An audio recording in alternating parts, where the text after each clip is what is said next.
বিসমিল্লাহির রহমানির রহিম। আসসালামু আলাইকুম।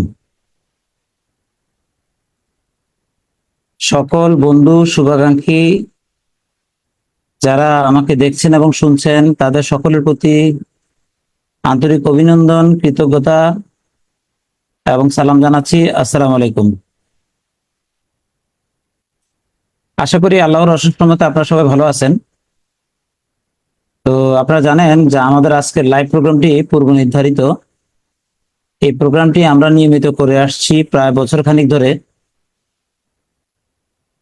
তো তারই ধারাবাহিকতা আজকেরও এই প্রোগ্রাম। তো কে কোথা থেকে দেখছেন এবং শুনছেন আমাদেরকে একটু কমেন্টস করে জানাবেন, এবং সারা পৃথিবী থেকে যারা যারা দেখছেন আমাদেরকে একটু কমেন্টস করে জানাবেন। এবং আমরা যেহেতু দুঃসময় দুর্দিনের পাশে থাকা মানুষগুলির কথা শুনি এবং তাদের অক্লান্ত পরিশ্রম, অক্লান্ত বিভিন্ন রকমের বাধা উপেক্ষা করে 12টি বছর বিরতিহীনভাবে এই প্রতিষ্ঠানের পাশে দাঁড়িয়েছেন বিভিন্নভাবে যে সমস্ত বিনিয়োগকারীরা, তাদের বক্তব্য আমরা আপনাদেরকে এই প্রোগ্রামের মাধ্যমে মানে আপনাদেরকে প্রকাশ করার একটা সুযোগ তৈরি করে দিয়েছি করেন। সেই কারণে মানুষের স্বার্থ সংরক্ষণ করার বিষয়গুলি নিয়ে আমরা কাজ করি। সেই জন্য যারা আমাদেরকে দেখছেন এবং শুনছেন, আশা করি লাইভটি শেয়ার করে দিবেন। ডেস্টিনি গ্রুপের যারা বিনিয়োগকারী তাদের মধ্যে যেন একটা আস্থা তৈরি হয়, তারা যেন ধৈর্য ধরার একটা সামর্থ্য তাদের তৈরি হয়। সেই জন্য আমাদের এই প্রোগ্রামটি অনেক গুরুত্বপূর্ণ বলে আমরা মনে করি। তো আপনাদের সহযোগিতা এবং ভালোবাসার কারণে আজকে এই প্রোগ্রামটি একটা জনপ্রিয় অবস্থানে পৌঁছিয়েছে এবং অধিকার আদায়ের একটা প্ল্যাটফর্ম হিসেবে কিন্তু ভূমিকা রাখছে। তাহলে মানুষের স্বার্থ যেন সংরক্ষণ হয়, আমরা যেন আমাদের আঙ্গিনাটা আবার সরব পাই, তাই সকলকে লাইভটি শেয়ার করে মানুষকে তুলে ধরার ক্ষেত্রে ভূমিকা রাখবেন, এইটুকু আশাবাদ রইল। ডেস্টিনির এই ট্র্যাজেডির পর থেকে শুরু করে বিরতিহীনভাবে এই প্রতিষ্ঠানের পাশে দাঁড়িয়েছি আপনাদের সবাইকে সাথে নিয়ে মানুষের অধিকার প্রতিষ্ঠা করার জন্য, এবং আমাদের আঙ্গিনাটা যেন আবার সরব হয়, সেই বিষয়টা যেন সুনিশ্চিত হয়। সেজন্য আমি আমার জায়গা থেকে বিরতিহীনভাবে দায়িত্ব পালন করছি। তো যেহেতু আমি, আপনারা জানেন, ব্যক্তি হিসাবে 84 জন ডায়মন্ড, কেউ কেউ আবার অনেক জয়েন্ট সেন্টার আছে, সেই ক্ষেত্রে 87 জন। তো সেই ক্ষেত্রে আমাকে ডেস্টিনি গ্রুপের বেশিরভাগ মানুষই অলমোস্ট চেনেন, কারণ আমি একটা গ্রুপের প্রধান হিসেবেও দায়িত্ব পালন করার সুযোগ পেয়েছি, এখনো আছি। কিন্তু এই 12 বছরে আপনার বেশিরভাগ মানুষ কিন্তু যারা আমাদের পদবীধারী, বিশেষ করে পিএইচডি ডায়মন্ড, এই প্রতিষ্ঠানের পাশে দাঁড়িয়েছেন, লেভেলধারী থেকে শুরু করে যে কোনো লেভেলের বেশিরভাগ ডিস্ট্রিবিউটর কিন্তু এই প্রতিষ্ঠানের পাশে দাঁড়িয়েছেন। এবং এই 12 বছর তারা তাদের আত্মসম্মান দিকে না তাকিয়ে এই প্রতিষ্ঠানের পরিচয় বহন করে গেছেন বিরতিহীনভাবে। আর এই ভূমিকাটা পালন করেছেন বলেই ডেস্টিনি উদাও হয়ে যায়নি। ডেস্টিনি আছে, এই বিষয়টা মানুষের কাছে এস্টাবলিশ হয়েছে, ডেস্টিনি এখনো যায়নি। আপনারা জানেন, আমরা মিডিয়া ট্রায়ালে পড়েছি, বিগত জুলুম সরকারের আমরা নির্যাতনের শিকার, জুলুমের শিকার, ষড়যন্ত্রের শিকার। তারপরও আমরা অহিংসভাবে এই প্রতিষ্ঠানের পাশে দাঁড়িয়েছি। বিগত জুলুম সরকারকে আমরা অনেক আবেদন করেছি, তারা কোনোভাবে আমাদের আবেদন অ্যাকসেপ্ট করে নাই। তো এটা আপনারা জানেন, তারপর আমরা কাজটা করে গেছি। আমি আজকে যারা আমাকে শুনছেন এবং জানছেন, বিশেষ করে আজকে আমাদের এখানে একজন অতিথি আছেন, যিনি ডেস্টিনি 2000 লিমিটেড একজন সম্মানিত পিএইচডি, রঞ্জিত দেবনাথ। উনি নোয়াখালী থেকে আমাদের সাথে আজকে সংযুক্ত হয়েছেন। উনি এই 12 বছর বিরতিহীনভাবে এই প্রতিষ্ঠানের পাশে দাঁড়িয়েছেন, ওনার মানে যতটুকু সামর্থ্য ছিল সর্বোচ্চটুকু দিয়ে। বন্ধুরা, আমি আপনাদেরকে একটা কথা বলতে চাই, বিগত জুলুম সরকার পরিকল্পিতভাবে মিডিয়াকে লেলিয়ে দিয়েছে আমাদের প্রতিষ্ঠানকে ধ্বংস করার জন্য। বলে কেন? আপনাদেরকে আমি একটু স্মৃতিচারণ করি। আমাদের এই প্রতিষ্ঠানটা একটা বেসরকারি সংস্থা, অথচ এই প্রতিষ্ঠানের বিরুদ্ধে একটা উড়ো চিঠির মাধ্যমে যেভাবে করে আপনার কোনো ভিত্তিহীন ভাবে এই প্রতিষ্ঠানের যেভাবে করে মিডিয়া ট্রায়ালে আমাদেরকে ফেলছিল, এবং এদেশের বাংলাদেশের বড় বড় যারা মিডিয়া, প্রথম আলোর মতো পত্রিকা, যুগান্তর, জায়জাদিন, নওগাঁ দিগন্ত, এই সমস্ত শীর্ষস্থানীয় পত্রিকাগুলি আমাদের বিরুদ্ধে টানা 3.5 মাস হেডলাইন নিউজ করেছে। একটা দেশের মিডিয়ার কত প্রভাব, এই বিষয়টা কিন্তু আমরা এতটাই উপলব্ধি করেছি, আমার মনে হয় এতটা উপলব্ধি আমাদের এই দেশের যারা জনগণ, নাগরিক, তাদের বেশিরভাগ মানুষের নাই, যে মিডিয়া কত, একটা দেশের মিডিয়া কি করতে পারে। আমি শুধু বন্ধুদেরকে একটা কথা বলবো আজকে, যারা আমাকে শুনছেন এবং দেখছেন, একটা প্রতিষ্ঠিত সরকারের বিরুদ্ধেও যদি দেশের জাতীয় দৈনিক এবং ইলেকট্রনিক মিডিয়া যদি পরিকল্পিতভাবে অপপ্রচার করে, 1 সপ্তাহ টানা লেখার পরে ওই সরকারও কিন্তু হিলে যায়।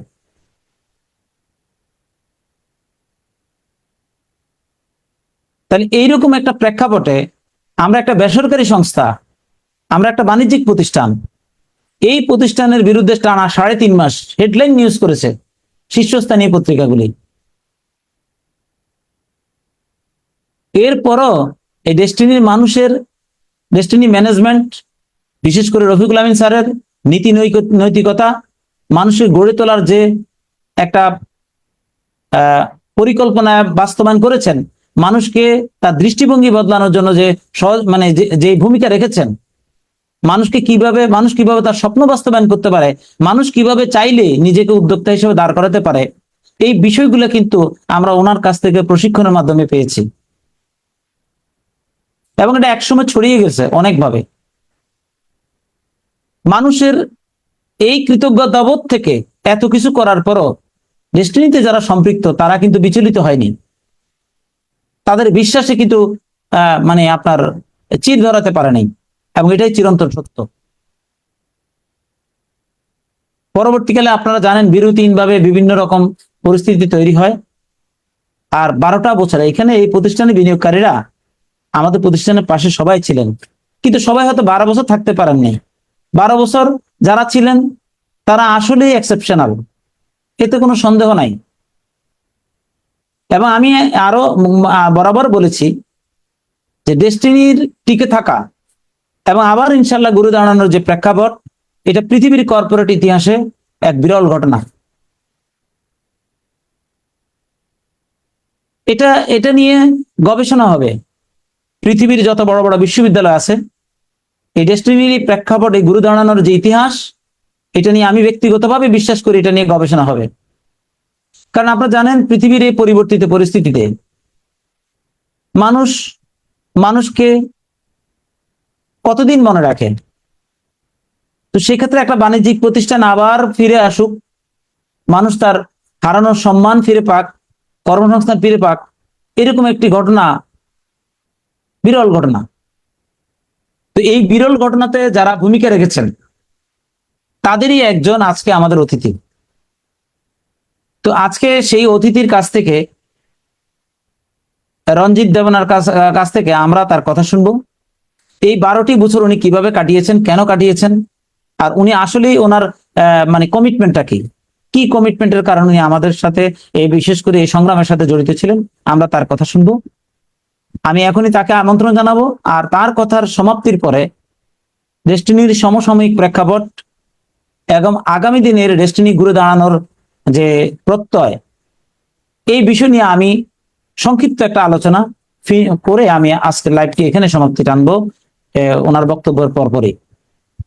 তা আমি বিনীত আবেদন জানাচ্ছি, অনুরোধ জানাচ্ছি, সম্মানিত অতিথি, আমাদের সম্মানিত profit sharing distributor Ranjit Debnath, আপনাকে স্বাগত আজকের এই অভিমত এবং অভিমত প্রকাশের প্রোগ্রামে। আপনি আপনার মানে এই 12 বছরের এই ঘটে যাওয়া ঘটনা আপনি কিভাবে রেখেছেন সংক্ষিপ্ত আকারে আমাদেরকে, আপনার বিষয়ে আমরা দর্শকরা শুনতে চাই, আপনার কথা শুনতে চাই। আপনি আমাদেরকে আপনার বক্তব্য প্রদান করার জন্য বিনীত অনুরোধ জানাচ্ছি। প্লিজ, স্বাগতম আপনাকে। জি, ধন্যবাদ শহীদ ভাইকে। আশা করি ভালো আছেন সবাই। প্রথমে বলতে গেলে শহীদ ভাইকে ধন্যবাদ জানাতে হয় বিশেষ করে, কারণ মূলত আমি ডেস্টিনিতে জয়েন করি 2006 সাল থেকে, কাজটা স্টার্ট করি 2007-এর পর থেকে। আর 2012-র পরেই কিন্তু আমাদের ডেস্টিনির ট্র্যাজেডি শুরু হয়। এরপর থেকে অদ্যাবধি আমি শহীদ ভাইয়ের নেতৃত্বে কিন্তু কাজ করতেছি। হয়তো এমনটাই হইতো যদি শহীদ ভাই শুরু থেকে এখন পর্যন্ত না থাকতো, হয়তো আমিও হারিয়ে যেতাম একসময়, হয়তো এই সিস্টেমে থাকা হইতো না এবং আমার টিমকে ধরে রাখা সম্ভব হইতো না। শুধু ওনার সহযোগিতা, আন্তরিকতা, অনুপ্রেরণা, এগুলোই কিন্তু আজকে আমাকে এখানে ধরে রেখেছে। পাশাপাশি ওনার নেতৃত্ব, সব মিলাই আমরা এখানে এখনো বেঁচে আছি স্বপ্ন নিয়ে যে আমরা একসময় এখান থেকে রিলিজ পাবো এবং আমরা পূর্বের ন্যায় কাজটাকে স্টার্ট করতে পারবো। তো ডেস্টিনি ট্র্যাজেডি যখন 2012 সাল থেকে শুরু হয়, প্রথমে আমি আমার কর্মকাণ্ড শুরু করি হচ্ছে ডিডিএফ নামক সংগঠন থেকে। ওই সময় একটাই সংগঠন ছিল ডিডিএফ, যে তারা কর্মকাণ্ড শুরু করে বিভিন্ন আন্দোলন সংগ্রামের মাধ্যমে এমডি স্যারের মুক্তির জন্য, চেয়ারম্যান স্যারের মুক্তির জন্য কাজ শুরু করে। পরবর্তীতে কোনো এক অজানা কারণে হয়তো ওই সংগঠনটি নিষ্ক্রিয় হয়ে যায়। এর কিছুদিন পরে যে গো ডায়মন্ডের শুরু হয়, আমরা আবার সেই গো ডায়মন্ডে এসে কাজটা স্টার্ট করি। কাজটা স্টার্ট করি মূলত যে নিজেদের একটা স্বপ্ন আছে এবং টিমকে একটা স্বপ্ন দেখাইছি যে স্বপ্ন বাস্তবায়ন করব, একসাথে সবাই সফল হব। পাশাপাশি ডেস্টিনি 2000 লিমিটেড বা মাল্টিপারপাস বা ডেস্টিনি টি প্ল্যানেশন লিমিটেডে আমাদের প্রত্যেকটা ব্যক্তির কিন্তু কিছু বিনিয়োগধর্মী প্যাকেজ আছে এবং আমি পার্সোনালি মনে করি যারা বা যে কোনো ব্যক্তি যে আমার মাধ্যমে আমার টিমে যে বিনিয়োগটা করেছেন তার বিনিয়োগের টাকা ফেরত নিয়ে দেওয়া, সেটা আমার নৈতিক দায়িত্বের মধ্যে পড়ে। এবং আমি মনে করি এই বিনিয়োগের জন্য আমার একটা দায়িত্ববোধ আছে এবং পাশাপাশি নিজের একটা স্বপ্ন আছে যেখান থেকে ভালো কিছু অ্যাচিভ করব। আর আমি আমার কর্মজীবনে, ডেস্টিনির কর্মজীবনে আমি কখনো দেখি নাই যে আমার এমডি স্যার জনাব রফিকুল আমিন কোনো অন্যায় কাজের সাথে সম্পৃক্ত হয়েছে। তো যিনি কোনো অন্যায় কাজ করেননি বা যিনি কোনো অন্যায় কাজে আমাদেরকে উৎসাহিত করেননি, যিনি নির্দোষী বা বিনা বিচারে জেল খাটতেছেন, তাহলে এখানে আমাদের থাকতে সমস্যাটা কোথায়? যাক, 2012 সালের পর থেকে যখন এই ট্র্যাজেডি শুরু হয় তখন থেকে অদ্যাবধি কাজগুলো করে যাচ্ছি। আর এখন পার্সোনাল লাইফে ছোটখাটো কিছু ব্যবসা করি, জড়িয়ে আছে এই কারণে জীবনটা কোন রকমে চলে যাচ্ছে, কিন্তু ওইরকম না। কিন্তু এই 12 বছরে অনেক ব্যক্তি, সে আমার ডেস্টিনির বলেন, অনেক জুনিয়ররা আছে, তারা কিন্তু আমাদেরকে অনেক এমএলএম কোম্পানির স্বপ্ন দেখাইছে যে আসেন এই কোম্পানিতে এখন এই সুযোগ, ওই কোম্পানিতে ওই সুযোগ, কিন্তু আমরা কোনোটাতেই কর্ণপাত করিনি। কারণ আমাদের চিন্তা চেতনা ডেস্টিনিকে ঘিরে, আমাদের লক্ষ্য এবং উদ্দেশ্য এক, লক্ষ্য এবং উদ্দেশ্য একটা জায়গাতেই আছে, আমাদের ফোকাস লাইন একই জায়গাতে আছে। তো ডেস্টিনি বিনা বিচারে যে জুলুমের শিকার বা বাংলাদেশে এখন যে বর্তমান পরিস্থিতি, পরিবর্তিত পরিস্থিতি বা যে স্বাধীন দেশে আমরা বাস করতেছি, আমাদের একটা দৃঢ় বিশ্বাস যে আমরা অচিরেই কিন্তু মুক্তি পাবো এখান থেকে এবং পূর্বের ন্যায় স্বপ্ন দেখব, কাজটাকে বাস্তবায়ন করতে পারবো, এখান থেকে স্বাধীনভাবে ইনকাম করতে পারবো, ফ্যামিলিকে স্বাধীনতা নিয়ে দিতে পারবো, সমাজের কাছে বড় মুখ করে বলতে পারবো যে আমাদের কোম্পানি ফিরে এসেছে। কারণ এই 12 বছরে আমাদের যে জনগণ, আমাদের যে আত্মীয় স্বজন বা আমাদের যে বন্ধু বান্ধব, তাদের কাছ থেকে নেগেটিভ কথা কিন্তু কম শুনিনি। ডেস্টিনি সুদিনেও কথা শুনেছি, দুর্দিনে তার চাইতে আরো বেশি শুনতেছি যে তোমরা আসলেই কি, তোমরা এখনো লেগে আছো। কিন্তু আসলে আমরা তো আমাদের স্বপ্নটা ক্লিয়ার, আমরা কোথায় যাচ্ছি, কোথায় যাব। হয়তো মাঝখানে একটু যাত্রা বিরতি ঘটছে, এটাই। তো শহীদ ভাইয়ের পাশাপাশি কিন্তু এখনো পর্যন্ত এমডি স্যারের সাথে যদি দেখা করি কোর্টে গিয়ে, উনি এখনো স্বপ্নের কথাই বলেন, বা উনি যে রিলিজ পাবেন এগুলো আশ্বাস দেন, আশ্বস্ত করেন, যেগুলো আমরা বিশ্বাস করি যে হ্যাঁ উনি কিন্তু ফিরে আসবে, আমরা ফুরবেন না, এখানে কর্মসংস্থান ফিরে পাবো। কিন্তু দুঃখের বিষয় এখনো কিছু ব্যক্তি আছেন আমাদেরকে কিন্তু ভুল বুঝছেন, আমাদেরকে উল্টাপাল্টা বাজে মন্তব্য করেন। ইদানিং আমি দেখতেছি যে কিছু সংগঠন তৈরি হয়েছে বা কিছু গ্রুপ তৈরি হয়েছে, যারা কিন্তু শহীদ ভাইকে নিয়ে, বিভিন্ন ব্যক্তিদেরকে নিয়ে, যারা গত 12 বছর কাজ করেছে, তারা সেখানে গ্রুপে প্রশ্ন করেন যে আপনারা কি করছেন। আসলে আমরা তো 12 বছর আন্দোলন সংগ্রামের মধ্যেই কাটাইছি। গত 2 মাস আগেও 3 মাস আগেও আমরা কিন্তু চিন্তা করি না দেশের পরিস্থিতি চেঞ্জ হবে, পরিবর্তন হবে, আমরা এমডি স্যারকে নিয়ে আসতে পারবো। এখন তারা হয়তো বা এখানে আইসা বর্তমান দেশের পরিস্থিতি পরিবর্তনের কারণে তারা আমাদের চাইতে বেশি স্বপ্ন দেখতেছে। এখন তারা এমন এমন স্বপ্ন দেখায়, এমন এমন কথা বলে যে গত 12 বছরে আমরা মনে হয় কোনো কিছু করি নাই, সবকিছু তারাই করছে। এখন আমরা কি করছি? আমার দৃষ্টিকোণ থেকে মনে হয় আমরা কাজটাকে আগায় রাখছি, আমরা এই গেমটাকে আগায় নিয়ে আসছি। তারা এন্ডিং টাইমে আইসা বাহাদুরি নিতে চাইতেছে যে তারা এই করছে, তারা ওই করছে, তারা মিটিং করছে, সংগঠন করছে। আমার তো এমনও কথা মনে পড়ে 12 সালের পরে যখন ডিডিএফ এর নিষ্ক্রিয়তার ওর মধ্য দিয়ে কিছু আবার সিস্টেম চালু হয়েছিল এমডিআর। এমডিআর এর মাধ্যমেও তো আমরা অনেক টাকা পয়সা দিয়ে প্রতারিত হয়েছি। আজকে কিন্তু ওই সমস্ত ব্যক্তি বর্গরাই বড় মুখ করে বলেন যে এমডি স্যার মুক্ত হবে, তারা স্যারকে একটা সম্মান দিয়ে কথা বলে। কিন্তু আমরা তো 12 বছর সম্মান দিয়ে কথা বলে আসতেছি। তৎকালীন সময় তারা এমনও কথা বলছে, আমাকেও বলছে ফোনে, যে তোমাদের এমডি কখনো বের হবে না।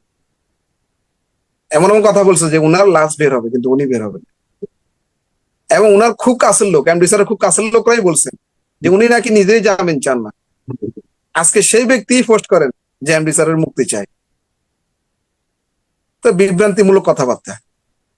তা আমরা সহজ সরল মানুষ, আসলে আমরা বিশ্বাস করি যে এমডি স্যার মুক্ত হবেন। আমরা তাদের সাথে তর্কে জড়াই না, তাদের সাথে তর্ক জড়াবো না। তারাও কাজ করতেছে, আমরাও কাজ করতেছি। আমরা আমাদের দৃষ্টিকোণ থেকে ঠিক আছি, তারা হয়তো তাদের অবস্থান থেকে ঠিক আছে।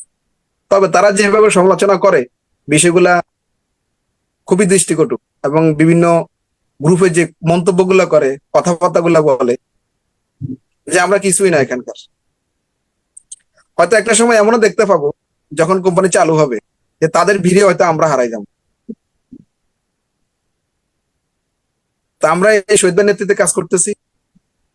আশা করি শহীদ ভাই এমন কিছু করবেন না, এই বিশ্বাস যে যারা দুর্দিনে কাজ করছেন গত 12 বছরে, ছোট্টখাটো ভূমিকা রাখছেন বা কেউ বৃহৎ ভূমিকা রাখছেন, যে তাদের তালিকা থেকে নাম যাবে, বাদ যাবে, বা তারা হারিয়ে যাবে, এমন কিছু হয়তো উনি হইতে দিবেন না। আর গত 12 বছরের দুর্দিনে অনেক ডায়মন্ড, উনি উনার বক্তব্য বলছেন যে 84 জন ডায়মন্ড বা 100+ সেন্টার ডায়মন্ড হয়েছে। তাহলে 84 জন ডায়মন্ডের মধ্যে থেকে গত 12 বছরে তো আমরা একটাই নাম শুনতেছি, ইঞ্জিনিয়ার শহীদ ভাই, ডায়মন্ড এক্সিকিউটিভ। বাকিদের 2-1 জন নাম শুনছি, তারা পরিচালক অমুক, পরিচালক তমুক, এগুলো নিয়ে পোস্ট নিয়ে কাজ করতেছে।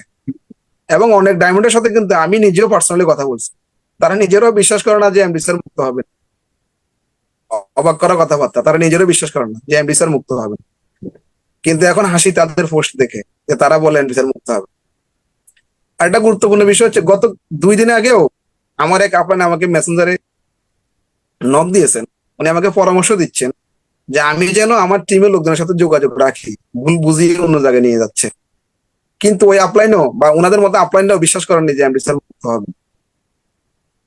তা আমরা তো আমাদের জায়গায় আছি, আমাদের টিম ধরে রাখছি। টিমকে ধরে রাখার জন্য, কর্মকাণ্ড এগিয়ে নেওয়ার জন্য, ডেস্টিনি মুক্তির জন্য যাহা যাহা করা দরকার, যে যে জায়গায় পদক্ষেপ নেওয়া দরকার, যেখানে যেখানে কাজ করা দরকার, ছোট বড় সব কাজের সাথেই কিন্তু সম্পৃক্ত আছে। তবে নিজের বিষয়ে একটা কথা বলতে চাই, সেটা হচ্ছে আমরা গলাবাজি করি না, কাউকে তেল মারতে পছন্দ করি না। যে কাজ করে বলতে যাই না যে কাজটা করছি, কিন্তু অনেকে কাজ না করেও কিন্তু লাফাইতেছে। 12 বছরে যাকে দেখি নাই সেও কিন্তু কাজ অনেক জোরে লাফাইতেছে।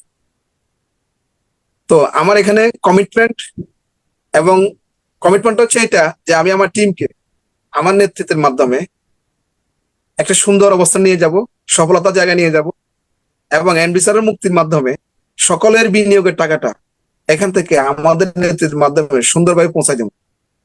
আর এদেশের মিডিয়া এবং এদেশের সরকার প্রধান বা যারা দায়িত্বে আছেন তাদের কাছে একটাই অনুরোধ বা একটা বিনয় যে এমডি রফিকুল এমন কোনো কাজ করেন নাই যে যিনি বিনা বিচারে 12 বছরের জেল খাটতে হয়। বিষয়গুলো আপনারা সুদৃষ্টিতে দেখবেন। এবং আমরা সারা দেশের 35 লাখ ডিস্ট্রিবিউটর মনে করি যে আমাদের বিনিয়োগের টাকা জনাব রফিকুল আলমের কাছেই নিরাপদ আছে, এবং আমরা আমাদের বিনিয়োগের টাকা ওনার কাছ থেকে বুঝে নিতে চাই। আমরা কোথাও কোনো অভিযোগ করি না যে আমরা প্রতারিত, শুধু শুধু মিডিয়া বলতেছে আমরা প্রতারিত। আমার সাথে লেনদেন হয়েছে মিস্টার রফিকুল আলমের সাথে, অন্য কারোর সাথে না। তা আমি যেহেতু অভিযোগ করি নাই, তাহলে এখানে অভিযোগকারীটা কে? বিচার কিসের? জেল কিসের? এত জুলুম কেন? আপনাদের বিবেকের কাছে প্রশ্নটা রাখলাম। তা আমি শহীদ ভাইকে আমার আমার অন্তরাঞ্চল থেকে ধন্যবাদ জানাবো এটা যে আপনারা জানেন উনি ইঞ্জিনিয়ার শহীদ ভাই, ওনারও কিন্তু একটা ব্যক্তিগত জীবন আছে।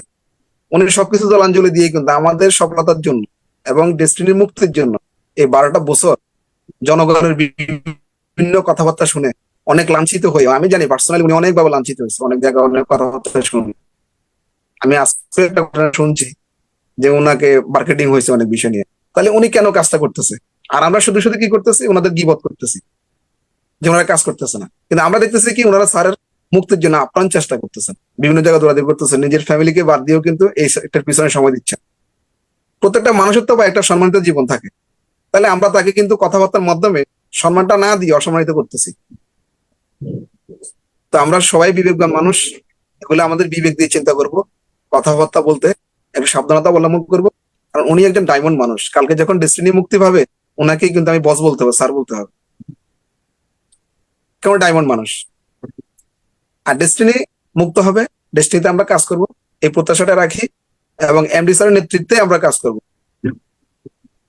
এই বিশ্বাসটাই রাখি। তো এই বলে সফলতার পথে আপনারা যারা আমাদের সাথে আছেন যাত্রী হিসেবে থাকবেন, বিশ্বাস রাখবেন, আস্থা রাখবেন যে শহীদ ভাইয়ের নেতৃত্বে এমডি স্যারের মুক্তির মাধ্যমে ডেস্টিনি মুক্ত হবে এবং বাংলাদেশে নেটওয়ার্ক মার্কেটিং এর একটা বৈপ্লবিক পরিবর্তন ঘটবে আমাদের কোম্পানির মাধ্যমে। এবং ডেস্টিনি শুধু বাংলাদেশে না, আমার বিশ্বাস পৃথিবীতে একটা আলোড়ন সৃষ্টি করবে যে এই কোম্পানি 12 বছর লক আপ থাকার পরেও তাদের ডিস্ট্রিবিউটার জন্য তারা এই করছে, এবং 12 বছর পরে মুক্ত হওয়ার পরে কাজটাকে তারা সুন্দরভাবে চালু করতে পারছে এবং জনগণের আস্থা অর্জন করতে পারছে। তো এই প্রত্যাশায় আমার সংক্ষিপ্ত বক্তব্যটুকু আপনাদের সবাইকে ধন্যবাদ দিয়ে এখানে শেষ করছি, এবং ধন্যবাদ জানাচ্ছি শহীদ ভাইকে আমাকে আজকের প্রোগ্রামে সুযোগ করে দেওয়ার জন্য। আর ধন্যবাদ জানাচ্ছি যারা দূর দূরান্ত থেকে রাত জেগে আমাদের প্রোগ্রামটা দেখতেছে তাদের সবাইকে ধন্যবাদ ভাইয়া। আচ্ছা, ধন্যবাদ রঞ্জিত দা, আপনাকে অসংখ্য ধন্যবাদ। আপনার এই সাবলীল, আপনার এই দুঃসময় দুর্দিনের যে সংক্ষিপ্ত আলোচনা ভূমিকা কিভাবে রাখছেন সেটা তুলে ধরলেন। আমার মনে হয় দর্শক শ্রোতা যারা আমাদেরকে দেখছেন তারা আপনার কথাগুলি আন্তরিকভাবে নিয়েছেন। আর আমি আরেকটু কথা বলতে চাই, সেটা হলো যারা আমাদেরকে দেখছেন এই প্রোগ্রামটাতে আমরা বেশ কিছু প্রবাসী আপনারা যারা ভূমিকা রেখেছেন, আমরা তাদেরকেও এই প্রোগ্রামে ভূমিকা রাখতে চাই। আমাকে একটু দয়া করে ইনবক্স করবেন যারা প্রবাসে থেকে এই প্রতিষ্ঠানের মানে সাথে জড়িত হয়ে দুঃসময় দুর্দিনের ভূমিকা রেখেছেন, তারা একটু আমাদেরকে নক দিবেন। আমি বিনীত আবেদন জানাচ্ছি আপনাদের প্রতি যে আপনাদেরকেও আমরা মানুষের সামনে তুলে ধরতে চাই যে আসলে আমাদের এই প্রতিষ্ঠানটার, যে আমি ব্যক্তিগতভাবে মানে বিশ্বাস করি ডেস্টিনি একটা স্পিরিটের নাম, ডেস্টিনি একটা চেতনা। তো এই চেতনার যে আপনার বিষয়টা, এটা আসলে মানুষের মধ্যে অন্তরে চলে গেছে। ডেস্টিনি একটা ভালোবাসার নাম।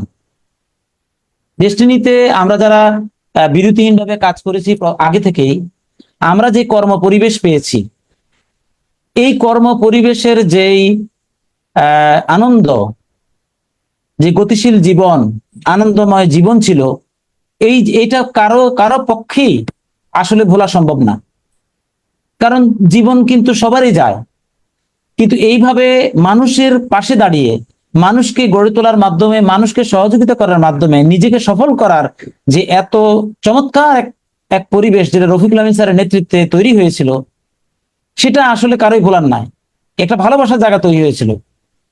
আপনাদেরকে দেখেন, আপনারা যারা আমাদেরকে, আমরা যারা বিশেষ করে 12 বছর মানে আমরা এখানে বিরতিহীনভাবে সামাজিক সংগঠনের মাধ্যমে প্রতিষ্ঠানের পাশে দাঁড়িয়েছি, অনেকে আমাদেরকে ভুল বুঝেন, কিন্তু ভুল বোঝার কোনো অবকাশ নাই। আমি বলবো যে আমরা যে আমাদের চিন্তা চেতনা যে সত্যিকার অর্থে সঠিক ছিল, আজকে এই পরিবর্তিত পরিস্থিতিতে কিন্তু এটা প্রমাণিত। বরং আমাদেরকে নিয়ে যারা হেয় করেছে, কটাক্ষ করেছে, তাদের উপলব্ধি হয়েছে অনেক পরে। হোক, সে তাতে কোনো আমাদের আপত্তি নেই, এটা নিয়ে আমাদের কোনো বক্তব্য নেই। কারণ আমরা জানি যে যে কোনো একটা নির্দিষ্ট জনগোষ্ঠী যখন কোনো সংগ্রামের সাথে জড়িত হয়, তখন এটার ফ্যাসিলিটি, প্রিভিলেজ সকল জনগণই ভোগ করে। এটা নিয়ে আমাদের কোনো বক্তব্য নেই। আমরা এই কমিটমেন্ট, এইটা নিয়ে আমরা কাজ করছি। বক্তব্যটা হলো আমরা কি করেছি। এই বক্তব্যটা যখন প্রশ্ন আসে যে আমরা ডেস্টিনিকে বাঁচিয়ে রেখেছি আল্লাহ রহমত নিয়ে। আপনারা যারা পদবীধারী আছেন বা পদবীধারা ছাড়াও যারা মানুষকে বেশি পরিমাণের বড় বিনিয়োগ করিয়েছেন আপনার মাধ্যমে দায়িত্ব নিয়ে, ওই মানুষগুলোকে আপনি বলতে পেরেছেন যে ডেস্টিনি আসছে, যেই কারণে আপনি ভালোভাবে আপনার কর্মস্থলে কাজ করতে পেরেছেন, এখনো করে যাচ্ছেন। আর যদি এই ভূমিকাটা এই দুঃসমতুদ্দিনের মানুষগুলি বিরতিহীনভাবে না রাখতো, তাহলে আপনি বাংলাদেশে আপনার সম্পদ বিক্রি করে আপনাকে মানুষের টাকা ফেরত দিতে হতো, অথবা আপনাকে দেশের বাইরে চলে যেতে হতো। এছাড়া আর কোনো হিসাব নাই। সো এতটা অকৃতজ্ঞ আচরণ যদি কোনো আমরা দেখি আমাদের কোনো ভাই বন্ধুদের মধ্যে, আমরা এখন কিচ্ছু বলবো না। আমি বলবো যারা দুঃসমতুদ্দিনে ভূমিকা রেখেছেন শুধু মার্ক করে রাখবেন, এবং তাদের যেহেতু অনলাইনে বিষয়গুলো এখন মানে স্পষ্ট, তাহলে বিষয়গুলোকে একটু মানে আপনার সংরক্ষণে রাখবেন। কারণ আমি ব্যক্তিগতভাবে আমি অনেকবারে বলেছি যে ডেস্টিনি ঘুরে দাঁড়ানোর সাথে সাথে আমার যে ডেস্টিনিতে পদবি বা অবস্থান, এটা হাতে গোনা বেশি লোকের নাই। ডেস্টিনিতে 84 জন ডায়মন্ড থাকতে পারে, কিন্তু ব্যক্তিগতভাবে আমার যে বিজনেসের পজিশন, আমি এটা মনে প্রাণে বিশ্বাস করি 50 জনের ভিতরে আমার অবস্থান আছে। আমি এর চেয়েও আরো কম মনে করি, কিন্তু তারপরে বললাম 30 থেকে 40 জনের মধ্যে আমার অবস্থান থাকবে। কারণ ডেস্টিনিতে যদি 45টা গ্রুপ থাকে, তাহলে একটা গ্রুপ প্রধান হিসেবে যেহেতু আমি দায়িত্ব পালন করছি, তো 45টা গ্রুপের মধ্যে একটা গ্রুপ তো আমার দায়িত্ব দিয়ে আমি কন্টিনিউ করে যাচ্ছি এখন। সো ব্যাপারটা হলো আমাকে নিয়ে আপনারা যারা টানাটানি করতে চাচ্ছেন, টানাটানি করার দরকার নেই। আর আমি বেশি কিছু বলতে চাই না, কিন্তু আমার দায়িত্ব হলো যেই সংগ্রামী বন্ধুরা এই দুঃসময় দুর্দিনে কাঁধে কাঁধ মিলিয়ে এই প্রতিষ্ঠানের পাশে দাঁড়িয়েছে, তাদের সম্মান রক্ষা করা, তাদের কন্ট্রিবিউশনের যে মানে কি বলে এটা ফিডব্যাক, সম্মান জায়গাটা, এই জায়গাটার জন্য আমি ব্যক্তিগতভাবে আমি কমিটেড কাজ করার জন্য। সুতরাং যারা এখনই এসে আপনার আমাদের দুঃসমতুদ্দিনের মানুষগুলোকে অবজ্ঞা করার চেষ্টা করছেন, এই কাজটা দয়া করে আর করবেন না। করলেও আপত্তি নাই, মনে রাখবেন আমরা যারা দুঃসমতুদ্দিনের রফিকুল আমিন স্যারের স্যারকে কেন্দ্র করে আমরা যে ভূমিকা রাখছি, আমরা বিশ্বাস করি আমরা সক্ষম আল্লাহ রহমতে। সো দুর্বল লোক প্রতিবাদ করে, আর শক্তিশালী মানুষ শক্তি সঞ্চয় করে। তো আমরা আমাদের জায়গা থেকে শক্তি সঞ্চয় করে রাখছি আল্লাহর রহমতে। এখন এটা আমরা আপনাদেরকে সফল করার মাধ্যমে ইনশাল্লাহ আপনারা দেখতে পাবেন।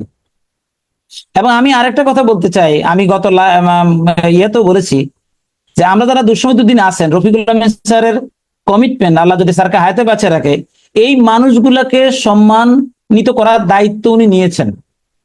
আর আমি ওনার কোঅর্ডিনেটর হিসেবে এই ভূমিকাটা দায়িত্বটা পালন করব, এই ব্যাপারে আমি বদ্ধপরিকর। সুতরাং আপনারা জানেন ডেস্টিনি ঘুরে দাঁড়াইলে আমার কাজ করা লাগবে না। আমার মতো এরকম যারা ডায়মন্ড আছে তাদের খুব বেশি কাজ করা লাগবে না। কারণ ডেস্টিনি দুঃসময় দুর্দিনে যে পর্যায়ে যে মানে মার্কেটিং হয়েছে এই প্রতিষ্ঠানের, এই প্রতিষ্ঠান শুধুমাত্র স্টার্ট করার সাথে সাথে যে ব্লাস্টিং এনভায়রনমেন্ট তৈরি হবে পজিটিভলি, এটার ভাইব্রেশন যে লেভেলে যাবে, তো মানে ফাইন্যান্সিয়ালি এবং সোশ্যাল অবস্থান এটা অটোমেটিকলি তৈরি হবে।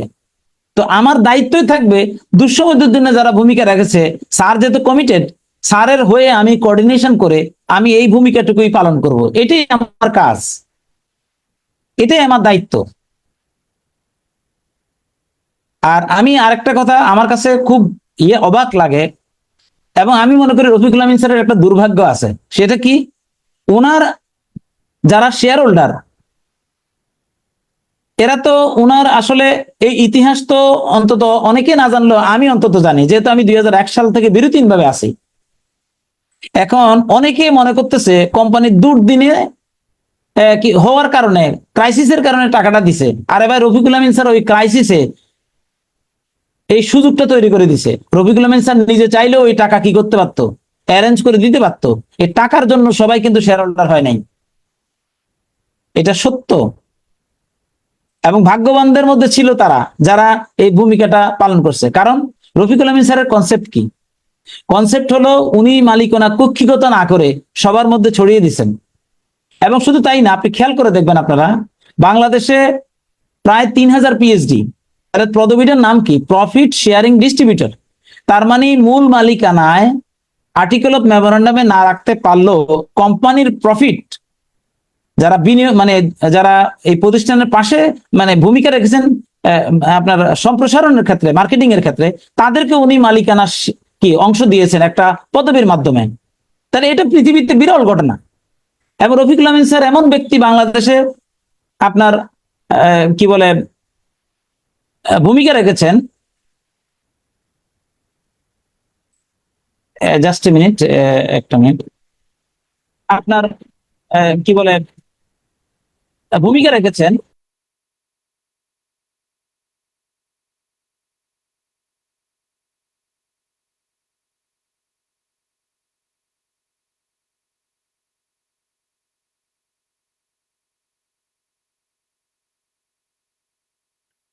জি, তো যে কথাটা বলছিলাম যে রফিকুল আমিন স্যারের দেখেন দূরদৃষ্টিটা কি, এই প্রতিষ্ঠানের যারা কর্মচারী ছিলেন, কথাটা বলছিলাম যে রফিকুল আমিন স্যারের কর্মচারী কর্মকর্তা যারা এই প্রতিষ্ঠানের বিনিয়োগকারী ছিলেন না বা অথবা ক্রেতা পরিবেশক ছিলেন না, তাদেরকেও কোম্পানির প্রফিটের অংশ প্রতি বছর প্রদান করা হয়েছে। এবং তারা এই এই প্রফিটের অংশ কাজে লাগিয়ে তারা সম্পদ মানে গড়ে তুলতে পেরেছিল। তার মানে এই প্রতিষ্ঠানের প্রফিটের অংশ সবাইকে ভাগ করে দেওয়ার মানসিক যে বিরাট বড় মানসিকতা, এটা রফিকুল আমিন স্যারের এক মানে কি বলে কত বড় ব্যক্তিত্ব সম্পন্ন মানুষ হলে, বড় পণ্য থাকলে এই কাজটা করা সম্ভব ছিল। এই জন্য স্টাফরাও কিন্তু ডেস্টিনিতে ভুলতে পারে না ডেস্টিনিকে। কেন? কারণ তারা যে পরিমাণ অর্থ বেতন আকারে পেতেন, বছর শেষে যে পরিমাণ টাকা মানে তাদের প্রফিট, কোম্পানির প্রফিট থেকে তারা পেতেন, এটা একটা বিরাট বড় ঘটনা ছিল। তো ইদানিং কালে এই পৃথিবীর এই পরিবর্তনে খেলে হয়তো বাংলাদেশে অনেক প্রতিষ্ঠান এখন প্রফিটের কিছু অংশ ওদের শেয়ার করে, কিন্তু রফিকুল আমিন স্যার যখন বাংলাদেশে এই কাজটা শুরু করেছিলেন, এটা ছিল মানে একেবারেই এই দেশের জন্য মানে একটা অনবদ্য ঘটনা। এই দেশের এরকম কেউ এই স্টাইলে কেউ এত পরিমাণের ভূমিকা রেখেছে এটা আমাদের জানা নেই। সো বন্ধুরা, আমি যারা আমাকে শুনছেন এবং দেখছেন, আমি বিনীত সবার কাছে আবেদন জানাবো যে এই প্রতিষ্ঠানের ভূমিকা যারা কেউ 2 বছর, কেউ 3 বছর, কেউ 4 বছর প্রতিষ্ঠানের পাশে দাঁড়িয়েছেন, কেউ অনেক বছর, আমরা সবাইকে শ্রদ্ধার সাথে দেখছি। কিন্তু বক্তব্য হলো, আমি চাই সবাই দোয়া রাখবেন। রফিকুল আমিন স্যার আমাদের জন্য একটা ইন্টেলেকচুয়াল প্রপার্টি, ওনাকে আমাদের দরকার। কারণ এই প্রতিষ্ঠানটাকে একটা লাইনে আনার জন্য ওনার খুবই প্রয়োজন। কারণ এটা অলরেডি আমরা গত কয়েক বছর আরো মানে ক্লিয়ার দেখতে পেয়েছি এগুলা বাস্তবতা। তো স্যারের যেটা দুর্ভাগ্যের কথা আমি বলছিলাম, স্যারের দুর্ভাগ্য হলো স্যারে যাদেরকে মানে আর্টিকেল অফ মেমোরেন্ডামে মালিকানা সুযোগ দিচ্ছেন, এদের সবার কথা বলবো না, কেউ কেউ তার অবস্থানটুকুই জানে না। তারা বিনিয়োগকারীদের সাথে খারাপ ব্যবহার করে, বাজে ব্যবহার করে। তাদের অনেক ডকুমেন্ট আমাদের কাছে আছে, যেহেতু তারা অনলাইনে কথা বলে। কিন্তু দুর্ভাগ্য হলো, একবার এরা চিন্তা করে না যে রফিকুল আমিন স্যারের অবর্তমানে তাদের কি দশা হইতো, তারা কতটা মামলা খাইতো, তারা কত বছর তাদের ভিতরে থাকা লাগতো। একবারও তাদের মধ্যে এই বিষয়টা একবারও মানে কাজ করে না। এটা একটা মানে দুঃখজনক ঘটনা। তাহলে তাদের তো উচিত হলো বিনিয়োগকারীদের কাছে বিনিয়োগের সাথে আচরণ করা। ডায়মন্ডের কথা আলাদা কথা, তারা ক্যাটাগরি বিষয়, আমরা ক্যাটাগরি বিষয়। কিন্তু যারা কোম্পানির শেয়ার হোল্ডার ডাইরেক্টর রয়েছেন এবং ইভেন বর্তমান বোর্ডের ডাইরেক্টর, মানে তারাও মানে বিনিয়োগকারীদেরকে বিভিন্ন রকমের কথা বলে। সে আসলে বুঝতেই পারে না তার অবস্থানটা কি। তবে আমি আপনাদেরকে বলি, যেহেতু আমরা দুঃসময় উদ্দিনে প্রতিষ্ঠানের পাশে দাঁড়িয়ে সংগঠনভাবে, এই সমস্ত অকৃতজ্ঞ দুই একজন কুলাঙ্গার আছেন, তাদের ব্যাপারে আমরা প্রতিষ্ঠান মুক্তি পাক। আমরা এভারেজ যারা আছেন তাদের ব্যাপারে কোনো কথা নাই, কিন্তু দুই চারজন কুলাঙ্গারকে আমরা এখনো দেখতে পাই, যারা বিনিয়োগকারীদের সাথে খারাপ ব্যবহার করেন, কোম্পানির শেয়ার হোল্ডার হয়েও, ডাইরেক্টর হয়েও বিনিয়োগকারীদের ব্যাপারে মানে বাজে মন্তব্য করেন। একবারও চিন্তা করে না এই বিনিয়োগকারীরা।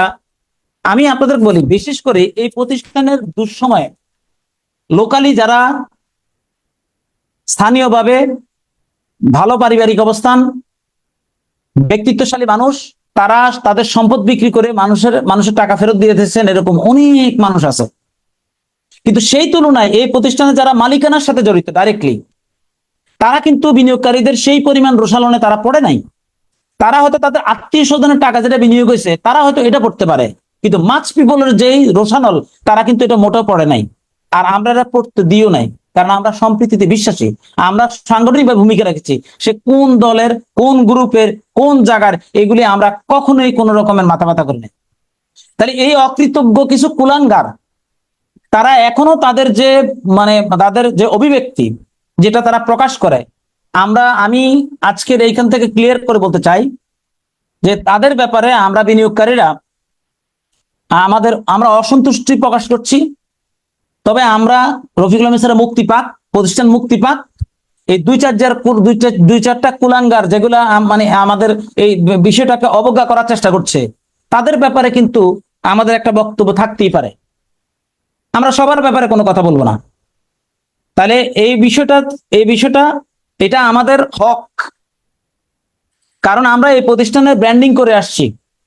আজকে দেশের যে পরিবর্তিত পরিস্থিতি, এটার কারণে কিন্তু আমাদের ভূমিকা না, আমাদের ভূমিকা হলো চলমান, এটা চলবে মুক্তির আগ পর্যন্ত। ডেস্টিনি মুক্তি পাবে এবং রফিকুল আমিন স্যারের লাইফের কমিটমেন্ট যে উনি ডেস্টিনি চালু করবেন। তাহলে যারা এই দুঃসমৃদ্ধদিনের মানুষগুলাকে, আপনাদেরকে আমি ক্লিয়ার করে বলতে চাই, রফিকুল আমিন স্যার দুঃসমৃদ্ধদিনের লোকগুলাকে কিভাবে তাদেরকে রিকগনাইজ করবেন, এই প্ল্যান প্রক্রিয়া ওনার কিন্তু সেট করা আছে। সুতরাং আপনারা যারা আমাকে শুনছেন, আপনারা বিচলিত হবেন না, হতাশ হবেন না। স্যারের প্রতি আস্থা রাখেন। স্যারকে যদি আল্লাহ হায়াতে বাঁচা রাখে, সবাই তার অধিকার ফিরে পাবে, সবাই সবার সম্মান ফিরে পাবে, হারানো আমরা দায় মুক্তি পাবো এবং সমৃদ্ধির জায়গা তৈরি হবে, এটা আমাদের বিশ্বাস। কিন্তু দুঃসময়ের দিনে যারা বিরতির ভূমিকা রেখেছেন, তারা ইউনাইটেড থাকবেন। কারণ কি জানেন, এই দুঃসময় দুর্দিনের লোকগুলি অনেক মানুষের ওযু ঈমান নষ্ট হয়েছে, এটা তারা দেখতে পেয়েছে। এখন এটা কিন্তু অনেকের কিন্তু এখন ভালো লাগবে না। যেমনটি দেখেন, বর্তমান সরকারের গত সরকারের জুলুম সরকারের মধ্যে যারা দুর্নীতি করে অর্থ আয় করছে, এই বর্তমান যে সরকার আছে তাদেরকে কিন্তু তাদের পছন্দ হচ্ছে না, কারণ তাদের লাইফ স্টাইলে ভাটা পড়ে গেছে, আরো ভাটা পড়বে সামনে। তো আমরা যারা দুঃসময় দুর্দিনে ভূমিকা রেখেছি, এখানে কে কি ভূমিকা পালন করেছে, প্রতিষ্ঠানের পক্ষে না বিপক্ষে ছিল, এগুলো আমরা দেখেছি। কিন্তু আমাদের বক্তব্য হলো তাদের ধারণা আমরা সবাই মিলে এক থাকতে চাই। কিন্তু এক থাকতে গিয়ে তারা যদি এই দুঃসময় দুর্দিনের মানুষগুলোকে অবজ্ঞা করে, তাদের কন্ট্রিবিউশনকে ছোট করে দেখে, এই সুযোগ কিন্তু আমরা কাউকে আল্লাহর রহমতে দিব না। এবং আমি আরো ক্লিয়ার করে আপনাদেরকে বলছি, ডেস্টিনি ঘুরে দাঁড়াবে আমাদের কন্ট্রিবিউশনের মাধ্যমে ইনশাআল্লাহ। কেন, আজকে খেয়াল করে দেখবেন, ডেস্টিনির বেশিরভাগ ডিস্ট্রিবিউটর বিভিন্ন এমএলএম কোম্পানির পেটে ঢুকে বসে আছে। তাহলে এই আমরা একটা জনগোষ্ঠী যারা এখনো ডেস্টিনির গান গাই। তাহলে আপনি এই জন্য আমি কথা বলতে গেলে অনেকের কিন্তু প্রবলেম হয়, তো সে কারণে আমি ওদিকে যাব না। আমরা চাই সম্প্রীতি, কিন্তু কেউ যদি সম্প্রীতি নষ্ট করে আমাদের সাথে, মানে সেই জায়গাটা আমরা আমাদের সময় জ্ঞান মাথায় রেখে আমরা যেই ভূমিকা পালন করা দরকার আমরা সেটা করব, এবং আমরা করে আসছি, এটা তারা জানেন। এবং আমরা এই ডেস্টিনির সম্পদ রক্ষার সাথে জড়িত ছিলাম দুঃসময়দুদ্দিনের মানুষগুলি, এর প্রমাণ অলরেডি চলমান। আর অনেকে অনেক ধরনের কথা বলেন। হ্যাঁ, আমি আপনাদের প্রশ্নের উত্তর নিব, কয়েকজনের উত্তর নিয়ে আমি শেষ করব ইনশাল্লাহ। আমি যেটা বলতে চাই যে, হ্যাঁ দাদা কিছু বলছেন দাদা?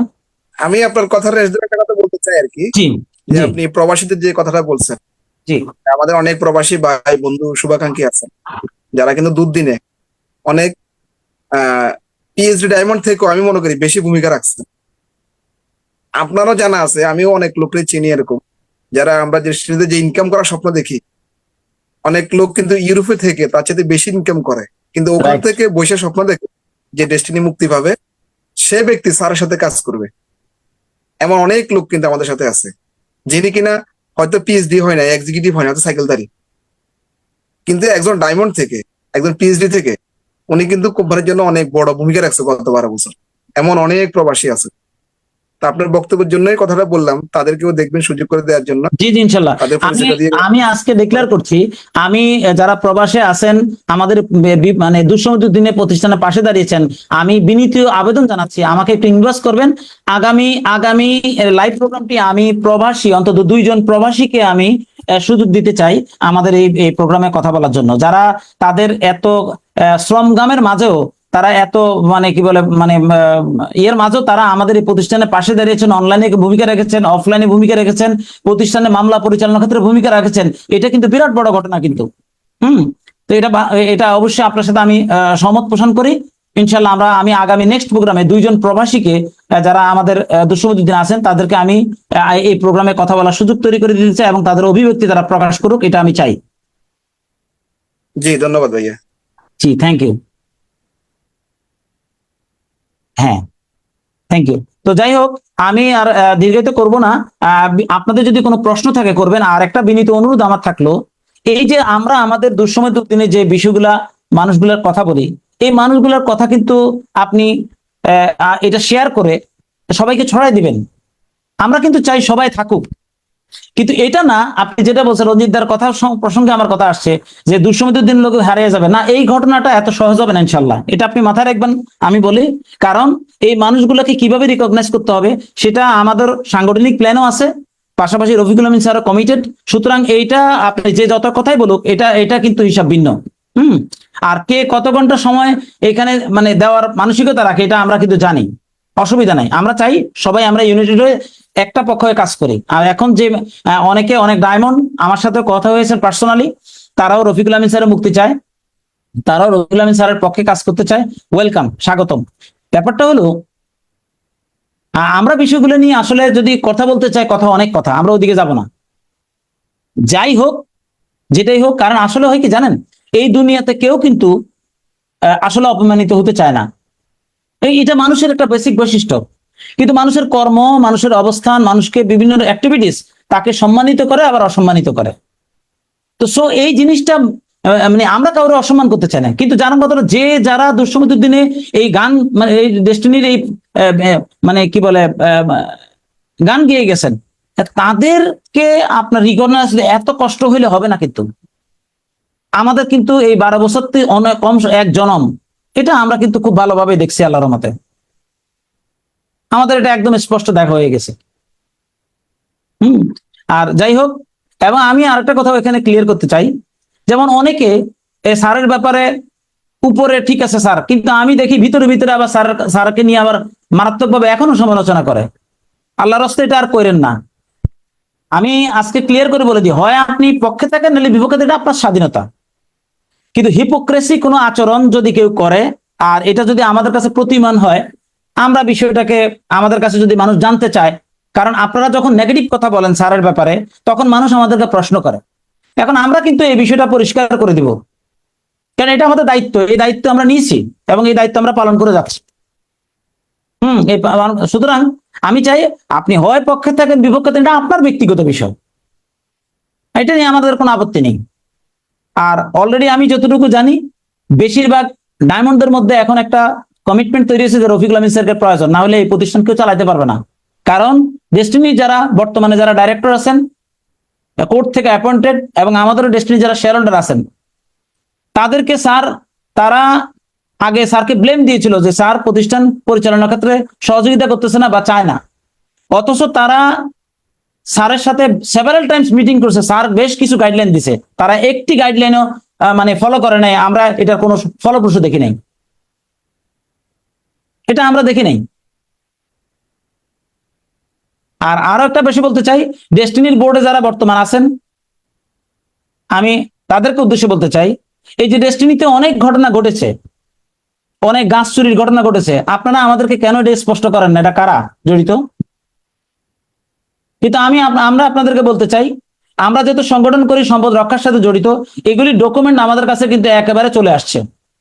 তাহলে আপনারা অনেকে বলতেছেন যে আমরা তো গাছ চুরির পক্ষে ছিলাম না, তাহলে আপনারা আমাদেরকে স্পষ্ট করেন না কেন?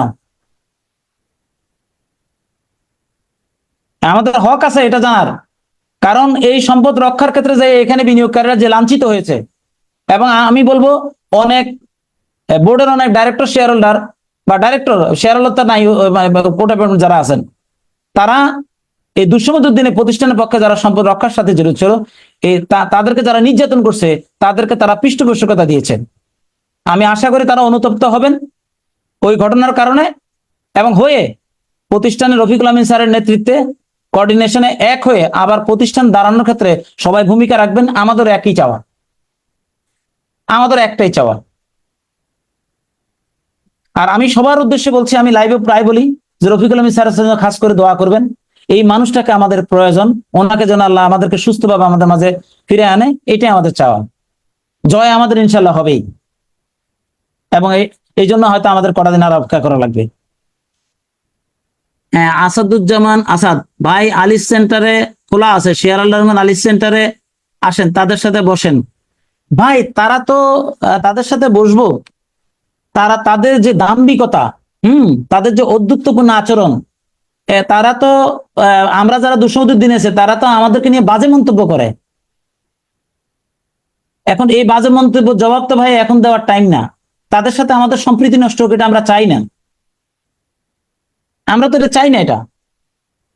কারণ এই মুহূর্তে কখনোই আমরা এটা চাইনি, আমরা আমাদের কাজ করে গেছি, আর তাদের ভূমিকাগুলি আপনারা জানেন। এখন আমরা এটা নিয়ে কথা বলতেছি কেন?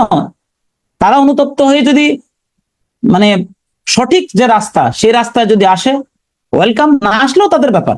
কিন্তু আমরা এটা মনে প্রাণে বিশ্বাস করি, আমরা যারা দুঃসমুদ্রের দিনে স্যারের সাথে আসি, স্যারকে কেন্দ্র করে আমরা এই প্রতিষ্ঠানের পাশে দাঁড়িয়েছি, আমরা ডেস্টিনি গুরু দাঁড়ানোর ক্ষেত্রে বদ্ধপরিকর এবং আমরা ভূমিকা রাখবো, এটা আমাদের কমিটমেন্ট। এবং আমরা ডেস্টিনি গুরু দাঁড়ানোর মাধ্যমে মানুষ তার যার জায়গা থেকে ন্যায্য হিস্সা, তার অধিকার এবং সবকিছু পাবে, এটা আমাদের এইটা নিয়ে আমরা কাজ করছি। যে আমাদেরকে যাই বুঝুক না বুঝুক, সময় সবকিছু বলে দিবে ইনশাল্লাহ। হ্যাঁ, এমডি গোলাম মোস্তফা বলছেন দলাদলি না করে সবাই। দেখেন ভাই, দলাদলি কারা করছে? আপনারা আমাদেরকে 12 বছর টানা দেখছেন না? তাহলে যারা দলাদলি করতেছে তাদেরকে এই কথা বলেন, যারা আমাদেরকে নিয়ে বাজে মন্তব্য করতেছে এই কথাটা তাদেরকে বলেন। এটা আমাদেরকে বলার, আপনি যে আমাদেরকে বলার চেষ্টা করতেছেন, আমি মনে করি আপনার বিবেচনার ঘাটতি আছে, আপনারও সঠিক দৃষ্টিভঙ্গি আসা উচিত। তাহলে যারা দলাদলি করতেছে ওদেরকে বলেন, কারণ আমরা তো বিরতিহীন একটা সুনির্দিষ্ট ইয়ে নিয়ে কাজ করতেছি, আমাদের কাজের মধ্যে তো কোনো গ্যাপ নাই, আমরা তো বিরতিহীন আছি। তারা আজকে আছে কালকে নাই, এরকম অ্যাটিচিউড তাদের মধ্যে ছিল। তো সুতরাং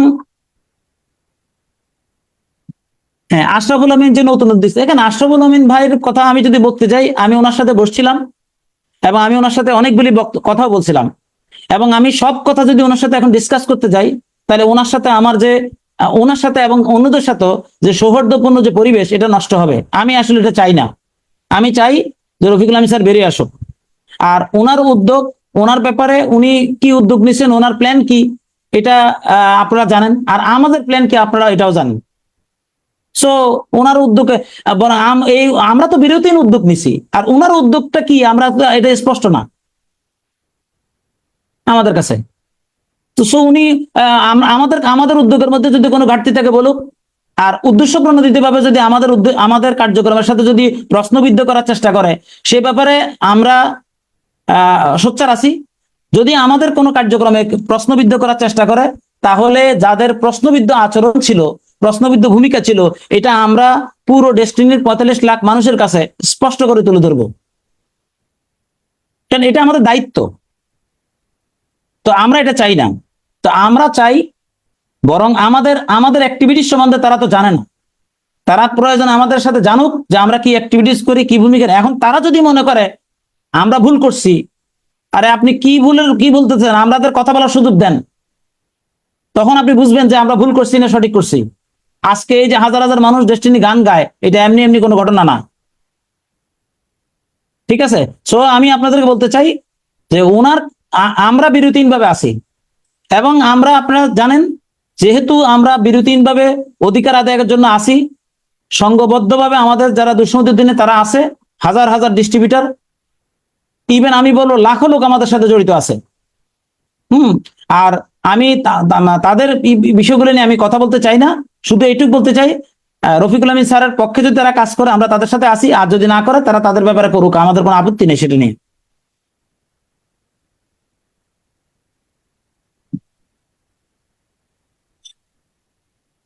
এমডি আজহার ভাই, আপনি স্থায়ীভাবে বসেন একটু। কোথায়? আমি আপনার কথা বুঝি নাই ভাই, স্থায়ী বলতে আমি বুঝতে পারিনি আপনার কথা। যে আপনারা, হ্যাঁ, এখন রাজশাহীতে ঐক্যবদ্ধ হওয়ার জন্য কার সাথে দেখেন, আমি মনে করি দুঃসমৃদ্ধির যারা এই প্রতিষ্ঠানের পাশে দাঁড়িয়েছে, আপনার অহংকার ইগো এক সাইডে রেখে তাদের সাথে ঐক্যবদ্ধটা হবে আপনার নীতি নৈতিকতা। তাদের সাথে মানে এটা হবে নীতি নৈতিকতা।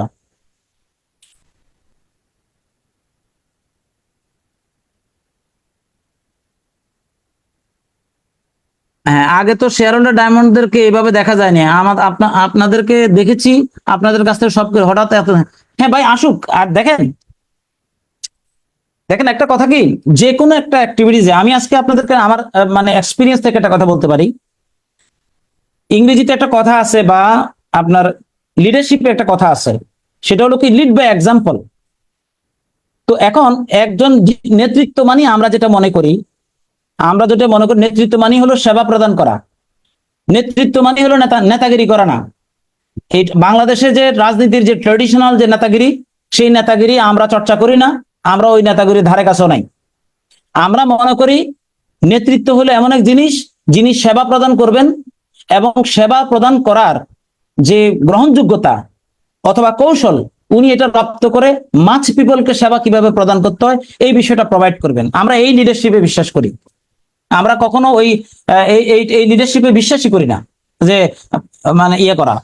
তো এখন যা নিয়ম হলো, দেখবেন আপনি যদি বিজনেসও যদি কখনো সফল হতে চান, আপনাকে আপনার কন্ট্রিবিউশন দিয়ে আপনাকে একটা এক্সাম্পল তৈরি করতে হবে, এবং যারা প্রথমে আপনার ডাকে সাড়া দিবে না, পরবর্তীতে তারা কিন্তু আপনার এই এক্সাম্পল সৃষ্টি হওয়ার পর তারা এসে আপনাকে ধাক্কার দিয়ে আপনাকে বিরাট বড় অবস্থানে নিয়ে যাবে।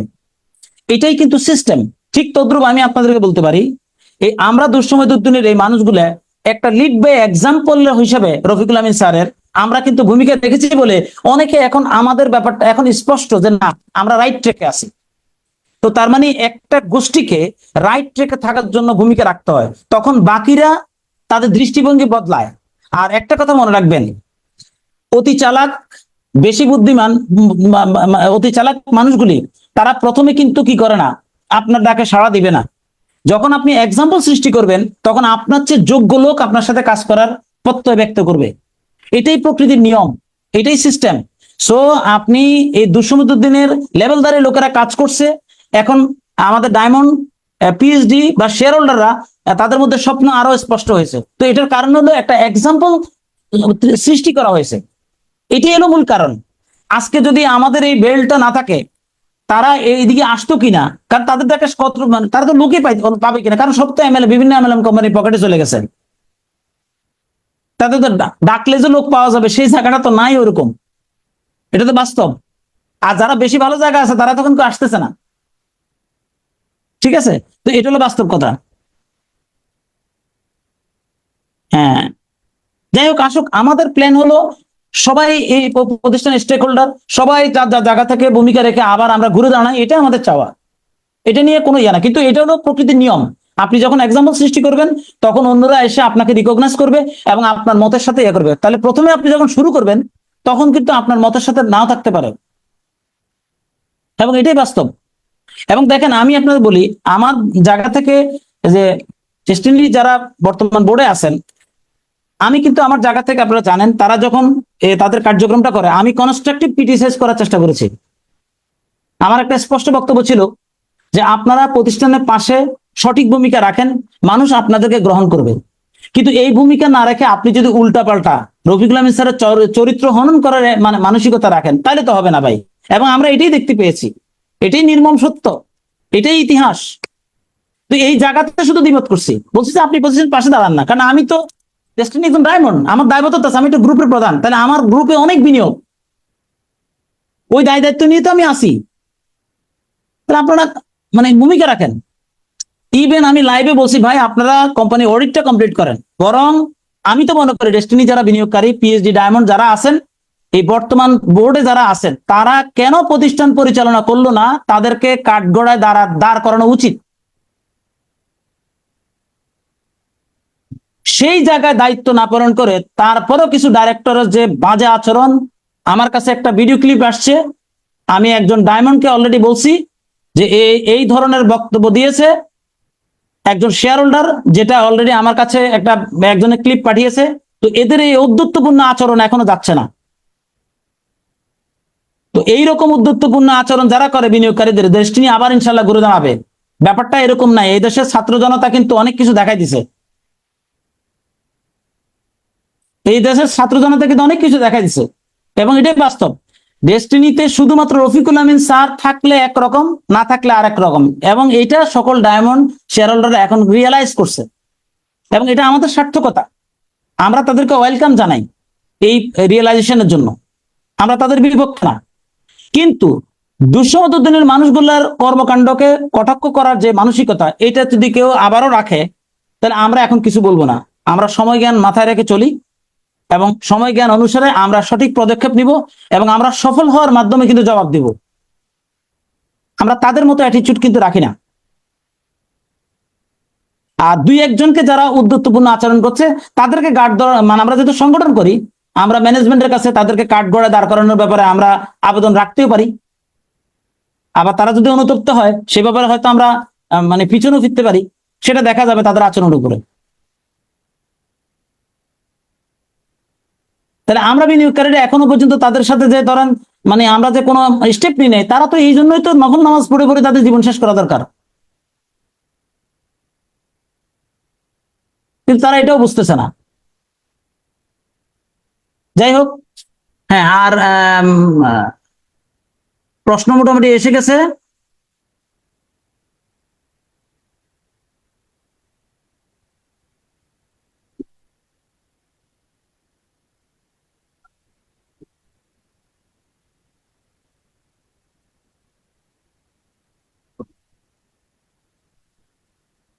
হ্যাঁ, একজন লিখছেন আসাদুজ্জামান আসাদ, কারা যে বিনিয়োগকারীদের সাথে আছে।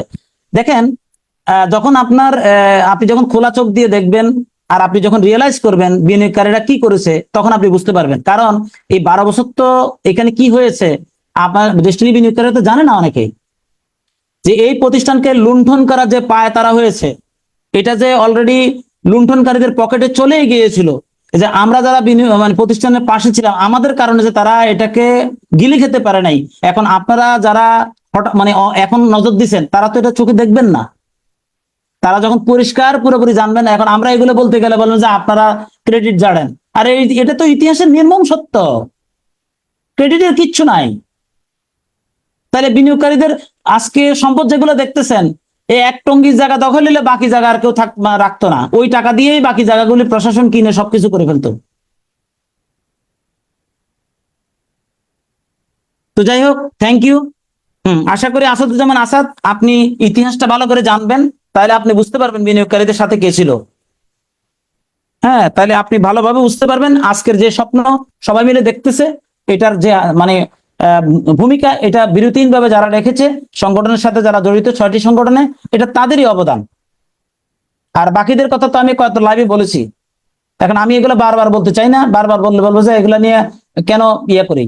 আরে এগুলা আমি মনে করি তারা এই বিষয়টা রিয়েলাইজ করবেন। যাই হোক, আপনারা যারা আমাকে শুনলেন এবং দেখলেন, এবং আমাদের অতিথি রঞ্জিত দা, প্রফিট শেয়ারিং ডিস্ট্রিবিউটর, ওনার কথা শুনলেন, আশা করি শুধু এইটুকু আপনাদেরকে বলতে চাই যে ইনশাল্লাহ, যেহেতু মামলা শেষ পর্যায়ে, আগামী রবিবার একজন সাক্ষী এবং আপনার আয়ুর সাক্ষী স্টার্ট হবে। সেই কারণে আমরা আশাবাদী বিচার কাজটা মানে শেষ পর্যায়ে দ্রুত গতিতে শেষ হয়ে যাবে, এবং রফিকুল আমিন স্যার সহ যারা কারা ইয়েতে আছেন তারা মুক্তি পাবেন, এবং আমাদের আঙ্গিনাটা আবার সরব হবে। এটা আমরা মনে প্রাণে বিশ্বাস করি। সবাই সবার জন্য দোয়া রাখবেন। ইনশাল্লাহ জয় আমাদের হবেই। আমরা মানুষের বিনিয়োগের টাকা ফেরতের মাধ্যমে এবং নতুন করে বিজনেস দাঁড় করানোর ব্যাপারে বদ্ধপরিকর, এবং আমরা এটা বিশ্বাস করি রফিকুল আমিন স্যার মুক্ত হওয়ার পরে মানুষ বিনিয়োগের টাকা ফেরত নিবেন, আর নিলেও চট করে কিনার মতো বহু লোক হয়ে যাবে, কারণ সম্পদের পরিমাণ বেড়ে গেছে। তাহলে কেউ কিন্তু তার প্রফিট কিন্তু ছাড়বে না, এটাই বাস্তবতা। তো সেটা তারপরে যদি কেউ নিতে চায়, দেখা যাবে আমাদের বিনিয়োগকারীরা অনেকে তাদের কি বলে শেয়ার কিনে নেওয়ার জন্য এক পায়ে খাড়া হয়ে যাবে। এটা আমি মনে প্রাণে বিশ্বাস করি। সুতরাং বরং আমরা ব্যবসা চালু করব। শুধু তাই না, আমি মনে বিশ্বাস করি, এবং আমি বারংবার বলেছি, রফিকুল আমিন স্যারের মুক্তির মাধ্যমে আমরা দেশে ব্যবসা দাঁড় করানোর মাধ্যমে আমরা পৃথিবীর বেশিরভাগ কান্ট্রিতে আমরা মাল্টিন্যাশনাল কোম্পানি হিসেবে আত্মপ্রকাশ ঘটবে আমাদের। এটা আমরা মনে প্রাণে বিশ্বাস করি, এবং সবাইকে দেশে এবং দেশের বাইরে ব্যবসা করার একটা স্বপ্ন আবার নতুন করে সবাই দেখুক, এই কামনাও রাখছি। স্যারের জন্য দোয়া রাখবেন, এবং বর্তমান সরকারে বা প্রশাসনে যারা আছেন, রফিকুল আমিন স্যারকে মুক্তি দিন, কারণ উনি উদ্যোক্তা সৃষ্টির মহাকারিগর। আমি ব্যক্তিগতভাবে এন্টারপ্রেনিয়রশিপ নিয়ে আমি একদিন লাইভ করব, যে উদ্যোক্তা কথাটা সহজ না। কারণ পৃথিবীতে একজন উদ্যোক্তা দাঁড়াইতে গেলে 100 জন উদ্যোক্তা যখন শুরু করে, 100 জনের মধ্যে একজন উদ্যোক্তা টিকে, আর বাকিরা কিন্তু ঝরে যায়। তার মানে উদ্যোক্তা বলা যত সহজ, তারা টিকে থাকা এবং দাঁড়ানো এটা অনেক কঠিন বিষয়। কিন্তু রফিকুল আমিন স্যার এমন একজন পার্সোনালিটি, এমন একজন সক্ষম মানুষ, কিভাবে একটা মানুষকে স্বপ্ন দেখে যোগ্য হয়ে উদ্যোক্তা হিসেবে প্রতিষ্ঠিত হইতে হয়, এবং কিভাবে পৃষ্ঠপোষকতার মাধ্যমে করতে হয়, এটা ওনার সিস্টেমটা এভাবে করানো যে একটা মানুষ এসেই উদ্যোগী হয়ে স্বপ্ন দেখে এন্টারপ্রেনিয়রশিপ গ্রো করা তার পক্ষে সম্ভব। সেটা আমি আরেকদিন আলোচনা করব ইনশাল্লাহ। আপনারা ওই সাবজেক্টটা নিয়ে আলোচনা করব। তো যাই হোক, আমি আর লাইভটি আজকে আসলে এত লম্বা হবে আমি বুঝতেও পারিনি। কথায় কথা অনেক কথা এসে গেছে। যারা আমাদেরকে দেখলেন এবং শুনলেন, এই আমাদের এই পারসেপশন, আমাদের এই দৃষ্টিভঙ্গি বিনিয়োগকারীদের কাছে পৌঁছানো উচিত বলে আমরা মনে করি। এখন আপনারা যারা বিনিয়োগকারী, আপনারা যদি মনে করেন এই সঠিক বিষয়টা তাদের কাছে যাওয়া দরকার, তাহলে এই প্রোগ্রামটাকে জনপ্রিয় করার জন্য এবং পাশাপাশি মানুষের অধিকার প্রতিষ্ঠার জন্য আপনারা ভূমিকা রাখবেন, লাইক শেয়ার দিয়ে এটাকে ছড়িয়ে দিবেন। আমার জন্য দোয়া করবেন। আগামী নেক্সট মিটিং এ, আজকে আমাদের সমাজী স্যার একটা মানে বিশেষ কারণে আজকে থাকতে পারেননি, ইনশাল্লাহ নেক্সট প্রোগ্রামে উনি থাকবেন, আমাকে কথা দিয়েছেন। সবাই সবার জন্য দোয়া রাখবেন। রঞ্জিত দা, আপনাকে অসংখ্য ধন্যবাদ, এবং আপনার প্রতি সম্মান রেখে আজকের এই লাইভটি এখানে সমাপ্তি টানলাম। ইনশাল্লাহ জয় আমাদের হবে। সবাই ভালো থাকবেন। জি ভাইয়া। আজকের মতো আল্লাহ হাফেজ।